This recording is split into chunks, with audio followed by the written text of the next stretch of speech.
دیکھنے میں تو ہم بھی نیک ہی لگتے ہیں, اللہ کرے نیک ہی ہوں. ٹھیک ہے, تو دعویٰ تو کوئی بھی نہیں کر سکتا کسی کے بارے میں کون نیک ہے کون برا ہے. قرآن نے دعووں سے منع بھی کیا. قرآن کے الفاظ ہیں فلا تزکوا انفسکم, ایک دوسرے کے نیک ہونے کا فتویٰ مت دیا کرو. یقینی طور پر نہیں, اچھا گمان سب سے رکھنے کا حکم ہے ہمیں.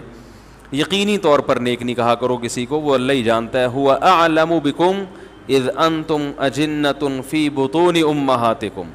اللہ فرماتے ہیں زیادہ فنٹر گیری مت کیا کرو, وہ تمہیں اس وقت سے جانتا ہے جب تم ماں کے پیٹ میں تھے. سمجھ رہے ہو, جب اس وقت سے جانتا ہے. کیونکہ بچہ جو ہے نا, بچہ وہ بہادر ہوگا, بزدل ہوگا, طاقتور ہوگا, کمزور ہوگا, یہ سب چیزیں ہماری جینز میں شامل ہوتی ہیں. کیا ہوگا یہ سب کچھ پہلے سے ریٹن میں لکھا ہوا ہوتا ہے. تو اللہ فرماتے ہیں میں تو تمہیں اس وقت سے جانتا ہوں جب تم ماں کے پیٹ میں تھے, جب ماں بھی نہیں جانتی تھی. تو مجھے سب کے بارے میں سب پتہ ہے. تو جب اللہ کو سب پتہ ہے, جس کے پاس لوٹ کے جانا ہے, اچھے ہوگے تو وہ خود ہی بدلہ دے دے گا, برے ہوگے تو انتقام لے لے گا. خود جب یہ دعوے کرو گے تو اچھے ہونے کے دعوے کرو گے, اور اللہ جانتا ہے کہ تم اچھے نہیں ہو, تو یہ تمہارے حق میں برا ہو جائے گا. پھر سمجھ رہے ہیں, اچھے ہو کے بھی برے بن جاؤ گے. تو اس لیے بھائی یقینی طور پر تو کوئی نہیں کہہ سکتا, لیکن ہم نے ان کو دعوت اس لیے دی کہ تاکہ یہ جو نوجوان طبقہ ہے یہ دیکھے کہ بھائی دیکھو یہ لوگ بھی ہیں, یہ اپنے عروج کے وقت میں انہوں نے یو ٹرن لیا. میں یہ نہیں کہہ رہا کہ کرکٹ حرام ہے, ناجائز ہے, یہ ایک الگ بحث ہے کیا ہے, اس پر میں پہلے کئی دفعہ بات کر چکا ہوں. لیکن ٹائم ویسٹنگ بہرحال ہے. سمجھ رہے ہیں, دیکھو ہمارے ہاں قوم کی جو خدمت ہے نا, اس کی ابھی تک ڈیفینیشن ہی نہیں پتہ چلی ہے کہ خدمت کہتے کس کو ہیں. سمجھ رہے ہیں, وہ چیزیں جن کو پرانے زمانے میں ٹائم ویسٹنگ سمجھا جاتا تھا, اب اس پہ خدمت کا لیبل لگا کے مارکیٹ میں اس کو چلا دیا. ایک دفعہ یورپ میں ایک ہمارے دوست ہیں, وہ بہت وہاں انہوں نے ڈگری حاصل کی ہیں, یونیورسٹی میں پڑھے ہیں, اور میڈیا کی لائن سے ان کا خاص تعلق ہے. تو انہوں نے مجھے بتایا کہ جب یہ بڑی طاقتیں ان کو کسی چیز کو حلال کرنا ہوتا ہے نا, جیسے افغانستان میں چرس پہ پابندی کہ بھائی چرس بیچنے پر پابندی, پاکستان کو بھی پابندی, لیکن جب ان لوگوں کو کچھ ایکسپورٹ کرنا ہوتا ہے تو نام چینج کر کے خوبصورت پیکنگ کر کے اسی چیز کو بیچتے ہیں. انہوں نے کہا انہوں نے چرس اگر بیچنی ہوئی نا, اگر ان کا ارادہ ہوا کہ ہم چرس بیچتے ہیں, تو ڈپریشن کی ایک میڈیسن, صحیح ہے نا, وہ نام دے کر اور خوبصورت پیکنگ میں چمک پٹیوں میں لپیٹ کے اس کو ایکسپورٹ کرنا شروع کر دیں گے. تو یہ دنیا, یہ سیزن اسی چیز کا چل رہا ہے. ہائے ہائے کیسے سمجھائیں بھائی, یہ جو مارکیٹ میں جو سیزن چل رہا ہے نا, وہ یہی چل رہا ہے کہ غلطی کو چھوڑو مت, غلطی پہ لیبل کیا کر دو, اچھا لگا دو, پیکنگ اچھی کر دو, لیبل اچھا لگا دو, وہ چیز مارکیٹ میں دبا کے چلے گی. اور اچھائی کو اگر ختم کرنا ہے تو لیبل کیا لگا دو, اس پہ برائی کا لیبل لگا دو. سمجھ رہے ہیں, مثال کے طور پر اسلام کہتا ہے عورت گھر میں رہے, عورت کے لیے گھر محفوظ جگہ ہے نا, گھر اس کے لیے قلعہ ہے. والمحصنات, پاک دامن, حصار میں, حفاظت میں. تو گھر جس کو قلعہ سے تعبیر کرنا چاہیے, جو حفاظت کا ذریعہ بنتا ہے, یہ ایک اچھی چیز ہے. اس پہ لیبل لگا لیا قید خانہ ہے. بھائی یہ مولانا لوگ کہتے ہیں کہ عورتوں کو گھر میں قید کر دو. ارے بھائی قید نہیں کر رہے, گھر میں کون قید ہوتا ہے؟ کیا ہو گیا بھائی, سمجھ میں آ رہا ہے؟ گھر میں قید ہوتا تو صاحب آفس سے سیدھا گھر آتے. وہ پاگل ہے جو گھر سے آفس سے سیدھا جیل خانے میں جائے. روزانہ چھٹی کرنے کا دل کرتا ہے نا بھائی, بچوں کا دل کرتا ہے اسکول سے چھٹی کریں, آپ کا دل کرتا ہوگا آفس سے چھٹی کریں, دکان سے چھٹی کریں. کیوں؟ گھر میں سکون مل رہا ہوتا ہے. تو اگر وہ جیل ہوتا تو بھاگنے کا دل کرتا نا,